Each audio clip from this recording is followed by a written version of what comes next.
Channel bond teacher. आज के इस लेक्चर में इंशाल्लाह हम बोहर्स एटॉमिक मॉडल पढ़ेंगे। ठीक है, ये कुछ क्रोनोलॉजिकल इवेंट्स हैं जो बोहर्स के एटॉमिक मॉडल से पहले हुए।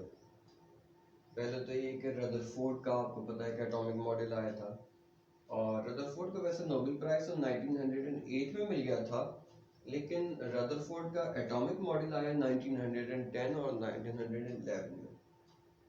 ठीक है, और इस टॉपिक से पहले आप स्टूडेंट्स को पता है कि रदरफोर्ड के एटॉमिक मॉडल्स के ऊपर ऑब्जेक्शन आए। ठीक है, और the failure of Rutherford led to the led Bohr to the discovery of the atomic model of his. ठीक है, कि रदरफोर्ड के फेलियर के बाद फिर ये बोहर का मॉडल एटॉमिक मॉडल आया, और उसने रदरफोर्ड के ऊपर जो ऑब्जेक्शन थे उनको आंसर करने की कोशिश की। ठीक है, बहरहाल कि फिर बोहर का जो एटॉमिक मॉडल आया वो आया है 1913 में। ठीक है, तो कोई ज़्यादा फासला नहीं है, 3 इयर्स का डिफरेंस है। और बोहर को अपने इसी एटॉमिक मॉडल के ऊपर जो है वो फिर नोबेल प्राइज़ दिया गया 1922 में। ठीक है, तो बहरहाल ये भी बड़ा तवील इंतज़ार था, 9 इयर्स के इंतज़ार के बाद उसको नोबेल प्राइज़ मिला। देखिए, अब हम आते हैं कि बोहर एटॉमिक मॉडल के ऊपर आते हैं। देखिए, वो कौन कौन से फेलियर्स थे, इससे पहले स्टूडेंट्स को आना ज़रूरी है, और ये इनके एग्जाम्स में भी आता है। ठीक है, ये आज का भी हमारा जो टॉपिक है ये 9th की केमिस्ट्री से भी रिलेटेड है। 9th 10th और फर्स्ट ईयर ओ लेवल सबकी केमिस्ट्री से ही रिलेटेड है। ठीक है, तो सबसे पहला तो क्वेश्चन ये आता है कि what were the objections on the Rutherford atomic model. ठीक है, तो रदरफोर्ड के एटॉमिक मॉडल के ऊपर क्या ऑब्जेक्शन था? एक ऑब्जेक्शन तो ये था कि रदरफोर्ड ने कहा कि electrons are revolving around the nucleus, और क्लासिकल थ्योरी ने कहा था कि if electron is revolving around the nucleus then electron will lose energy. If electrons are revolving around the nucleus, then these electrons would lose energy, and losing energy, a time will come when this electron will fall into the nucleus. ठीक है, तो ये Rutherford के ऊपर objection था classical physics का। हमारे students में जो कॉमन मिस्टेक करते हैं वो ये करते हैं कि Rutherford said that electron is revolving around the nucleus and electron will fall into the nucleus by losing energy। हालांकि ऐसा नहीं है, रदरफोर्ड ने सिर्फ इतना कहा था कि electron is revolving around the nucleus. एक क्लासिकल फिजिक्स ने कहा था कि ठीक है, आपकी बात मान लें कि इलेक्ट्रॉन जो है वो रिवॉल्व कर रहा है अराउंड द न्यूक्लियस, तो वो एनर्जी लूज करेगा, और एनर्जी लूज करते करते एक टाइम ये आएगा कि वो न्यूक्लियस के अंदर फॉल हो जाएगा। ठीक है, अच्छा, अगर न्यूक्लियस के अंदर फॉल हो जाए तो मिसाल के तौर पर क्या होगा? ये आपसे सवाल है, कभी ऐसा कुछ देखा है? जी, न्यूक्लियस के अंदर अगर इलेक्ट्रॉन फॉल हो जाए तो क्या होगा? इलेक्ट्रॉन क्या होता है?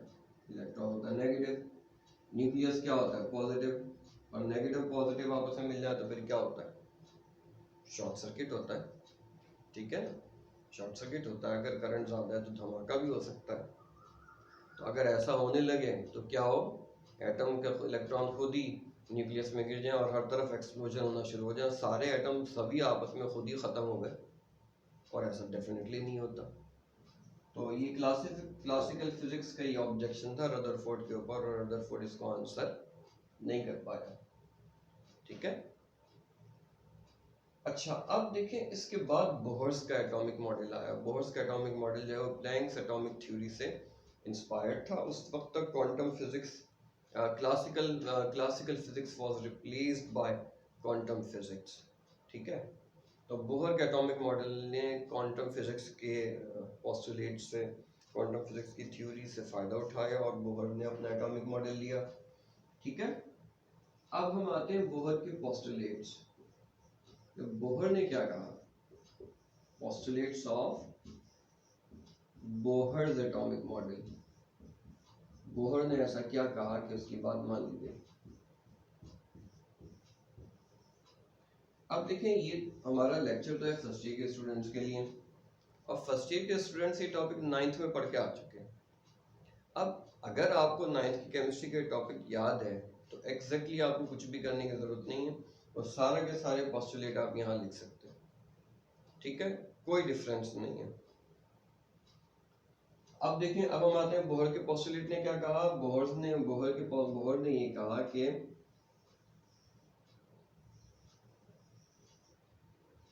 ये कहा कि electrons are revolving around the nucleus, ठीक है। इलेक्ट्रॉन जो है वो न्यूक्लियस के अराउंड में रिवॉल्व कर रहे हैं, ठीक है। और जिन पाथ्स में इलेक्ट्रॉन रिवॉल्व कर रहे हैं वो क्या है, वो पाथ्स क्या कहलाते हैं, ऑर्बिट्स कहलाते हैं, या फिर क्या कहलाते हैं, शेल्स, ठीक है। तो इलेक्ट्रॉन कहाँ रिवॉल्व कर रहे हैं, न्यूक्लियस के अराउंड, ऑर्बिट्स में और शेल्स में। और ये ऑर्बिट और शेल्स कैसे हैं, ये ऑर्बिट और शेल्स ऐसे हैं कि इनकी फिक्स्ड एनर्जी है।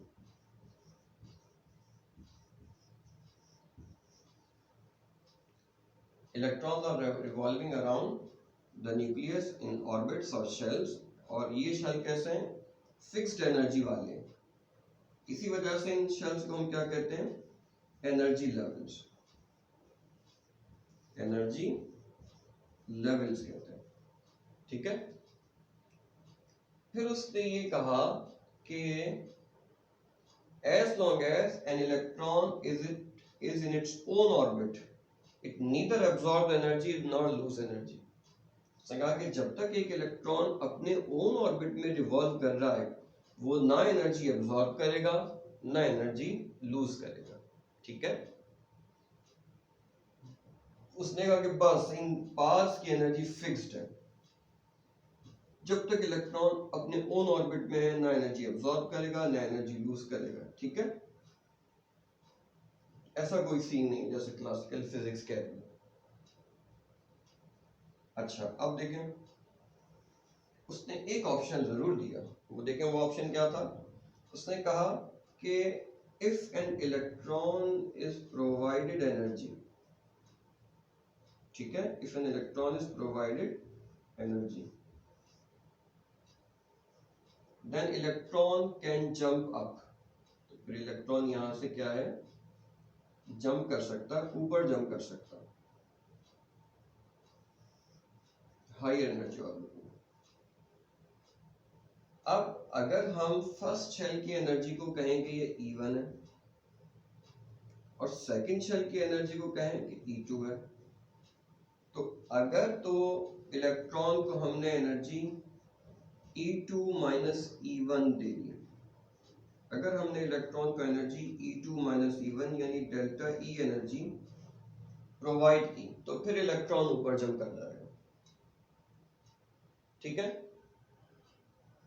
अब अगर आसान ज़बान में बात करें, ठीक है, बहुत ज्यादा डेप्थ के अंदर ना जाए, मिसाल के तौर पर इसकी एनर्जी है 5 और यहाँ की एनर्जी है मिसाल के तौर पर 9, और इलेक्ट्रॉन कहाँ रिवॉल्व कर रहा है, उस फर्स्ट ऑर्बिट में रिवॉल्व कर रहा है जिसकी एनर्जी 5 है।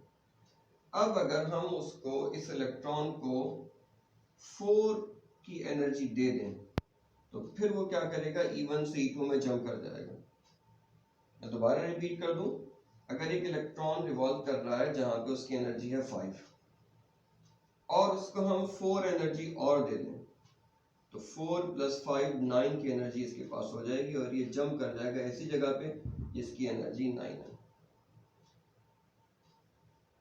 यहाँ इसको यूं देख लें कि ये यहाँ पे जंप कर गया, यहाँ इसकी एनर्जी इतनी थी, तो कितना आंसर आएगा, तो डेल्टा E का आंसर आएगा 4। अगर हमने इसको 4 की एनर्जी दी तो ये जंप कर जाएगा ऊपर। आसान अल्फाज में हम ये किस तरीके से कहते हैं कि if an electron is provided energy which is equal to the difference of the two orbits, the electron would jump up, ठीक है, इलेक्ट्रॉन ऊपर जंप कर जाएगा। और ये एक ऐसा पॉइंट है कि इसका कन्वर्स भी ट्रू है, यानी इसका ऑपोजिट भी हो सकता है। यानी अगर एक इलेक्ट्रॉन ऊपर है, अगर एक इलेक्ट्रॉन ऊपर है और ऊपर से वो नीचे जंप कर जाए, अब नीचे इलेक्ट्रॉन जंप करेगा तो एनर्जी लूज करेगा। ठीक है, अगर इलेक्ट्रॉन नीचे जंप करता है तो इलेक्ट्रॉन एनर्जी लूज करेगा। कितनी एनर्जी लूज करेगा? E2 माइनस E1 लूज कर देगा।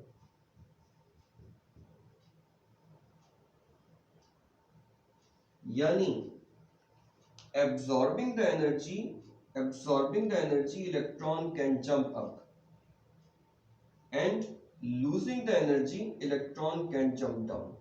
losing the energy electron can jump down। ठीक है, तो ये बोहर का पोस्टुलेट था कि if electron absorbs energy E2 minus E1 it can jump up, and if an electron is falling down it would release the energy E2 minus E1। ठीक है, अब देखें एक और पोस्टुलेट आता है, वो आता है अबाउट एंगुलर मोमेंटम का।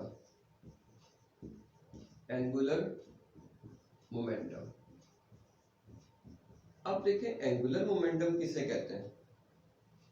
पहले तो इसको देख लें कि मोमेंटम किसे कहते हैं। मोमेंटम क्या होता है बताएं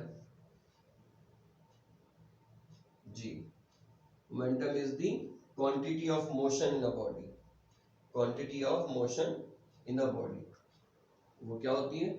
m मल्टीप्लाई बाय v।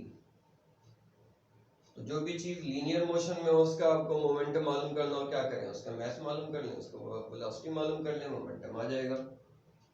लेकिन अगर कोई चीज सर्कुलेटरी मोशन में है, रिवॉल्व कर रही है, तो उसका एंगुलर मोमेंटम होगा। और एंगुलर मोमेंटम में क्या होगा? mv तो होगा, साथ में जिस ऑर्बिट में रिवॉल्व कर रही है उसका रेडियस भी आ जाएगा। ये हो गया एंगुलर मोमेंटम। अब बोहर ने बताया कि इलेक्ट्रॉन तो रिवॉल्व कर रहा है, उसका एंगुलर मोमेंटम कितना होगा। बोहर ने कहा कि इलेक्ट्रॉन का जो एंगुलर मोमेंटम है वो h/2 पाई का इंटीग्रल मल्टीपल होगा। Angular momentum of the electron is the integral multiple of h/2 पाई। और ये इंटीग्रल मल्टीपल का क्या मतलब होता है कि n इंटीजर है, n की वैल्यू क्या हो सकती है? 1 2 3। इनको हम क्या कहते हैं? इनको हम क्या कहते हैं? इंटीजर है। ठीक है, फ्रैक्शन तो नहीं है ना, इंटीजर्स है। तो इसको हम कैसे पढ़ते हैं? Angular momentum of N electron is integral multiple of h/2 पाई। इसी पोस्टुलेट को कहने का एक और अंदाज भी है, वो क्या है कि electron can revolve only in those orbits in which it's angular momentum is integral multiple of h/2 pi.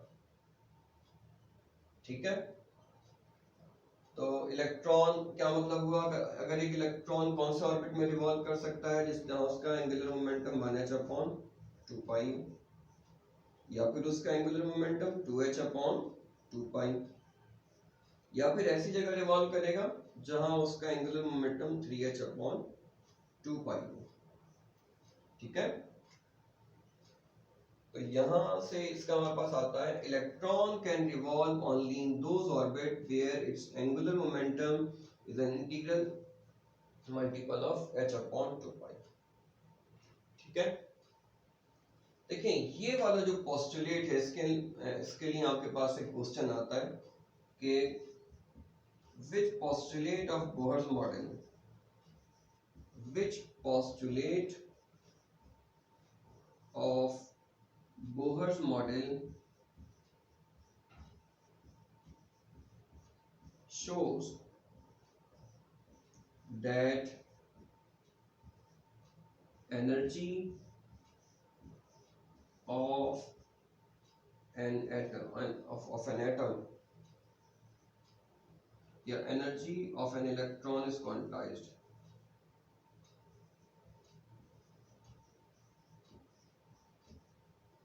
is quantized। देखिए अभी जो वर्ड क्वांटाइज्ड है ना, इसके ऊपर हमने डिटेल के अंदर बात करनी है प्लैंक्स क्वांटम थ्योरी के अंदर। अभी सिर्फ इतना बता दें कि क्वांटाइज का क्या मतलब होता है? हैविंग डिस्क्रीट वैल्यू, जुदा जुदा वैल्यूज उनको हम कहते हैं कि क्वांटाइज्ड है। तो बोहर ने कहा कि एनर्जी इन एन एटम, देखें किसी चीज के अंदर मोमेंटम है तो उसके अंदर क्या मतलब है कि काइनेटिक वो मूव कर रही है तो इसका मतलब के अंदर उसके अंदर काइनेटिक एनर्जी तो है, ठीक है।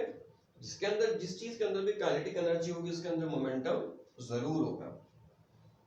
तो बोहर के इस पोस्टुलेट ने कहा कि एंगुलर मोमेंटम क्वांटाइज्ड है, यानी 1h/2 पाई है, 2h/2 पाई है, 3h/2 पाई है। तो ये एंगुलर मोमेंटम क्वांटाइज्ड है, ठीक है। चलिए थोड़ा सा देख लेते हैं क्वांटाइज्ड का क्या मतलब है। क्वांटाइज का मतलब है कि डिस्क्रीट वैल्यू,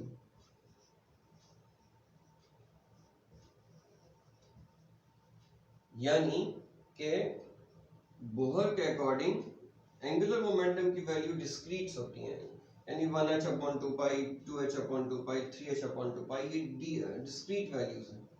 डिस्क्रीट को क्या कहते हैं, उर्दू में अगर कहें तो जुदा जुदा वैल्यूज होती हैं, ठीक है, या फिर नॉन कंटिन्यूअस होती हैं, मुस्तकिल नहीं होती।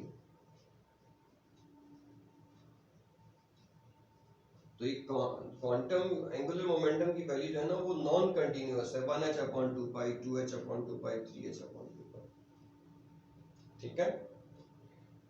अब देखें यहाँ पे एक सवाल पैदा होता है कि सर ये आपने क्या बात कर दी, 1h/2 पाई के बाद 1h/2 पाई, 2h/2 पाई, 3h/2 पाई, तो बिल्कुल ही कंटिन्यूअस है, इनमें तो कहीं भी ब्रेक नहीं है। और ये तो हर बच्चा कह देगा कि सर 1 के बाद तो 2 आता है, 2 के बाद 3 आता है। देखिए बज़ाहिर ये बात बिल्कुल सही है, लेकिन इसके पीछे बड़ी डेप्थ है। मिसाल के तौर पर मैं आपको कहूं कि 1 और 2 के दरमियान कितनी वैल्यूज हैं, आप कहेंगे नहीं है। अच्छा मैं आपको याद दिलाता हूँ, देखिए 1 और 2 के दरमियान नियरली 10 वैल्यूज हैं, 1.1, 1.2, 1.3, 1.9, चलते चले जाएं कहाँ तक जाएंगे, तो 10 वैल्यूज आ गई 1 और 2 के दरमियान। बोहर ने क्या कहा, बोहर ने कहा कि no such value is possible, उसने कहा कि only the angular momentum possibilities are 1h/2 pi, then directly 2h/2 pi, no 9 values in between, ठीक है। और अगर मजीद डिटेल में चले, मैं आपसे ही कहूं कि 1h और 2h के दरमियान कितनी वैल्यूज हैं, आपने कहा सर 9 तो और हैं, मैंने कहा नहीं, इसके दरमियान 99 वैल्यूज हैं। कैसे, वो ऐसे कि 1.1, 1.01, 1.02, 1.03 एंड 1.99, तो कितनी वैल्यूज आ गई 1 और 2 के दरमियान, देयर आर 99 पॉसिबल वैल्यूज। अब बोहर ने क्या कहा कि नहीं ऐसा नहीं है, the only possibility after 1h/2 pi, angular momentum 1h/2 pi के बाद डायरेक्टली क्या होगा 2h/2 pi. This is the quantization, values क्या है, डिस्क्रीट है, जुदा जुदा है, फिक्स्ड है, all values are not possible. उसने कितनी वैल्यूज नेगेट कर दी 1h/2 पाई और 2h/2 पाई के दरमियान, 99 वैल्यूज। और अब इसी बात को अगर आप थोड़ा सा और आगे लेके चले ना, तो 1 और 2 के दरमियान 99 वैल्यूज नहीं है, 999 है। कैसे, 1.001, 1.002, 1.003, इसी तरह चलते चले जाए 1.999, कितनी वैल्यूज आ गई 999। अब शायद आपकी बात समझ में आ गई होगी कि according to maths between 1 and 2 there are infinite values possible, ठीक है, between 1 and 2 infinite values are possible and Bohr negated all of them। उसने कहा कि ये पॉसिबल ही नहीं है, 1h/2 पाई के बाद डायरेक्टली अगर कोई मोमेंटम पॉसिबल है इलेक्ट्रॉन का तो वो 2h/2 पाई होगा। सो बज़ाहिर ये बहुत आसान बात दिखती है, but this was a great achievement of Bohr.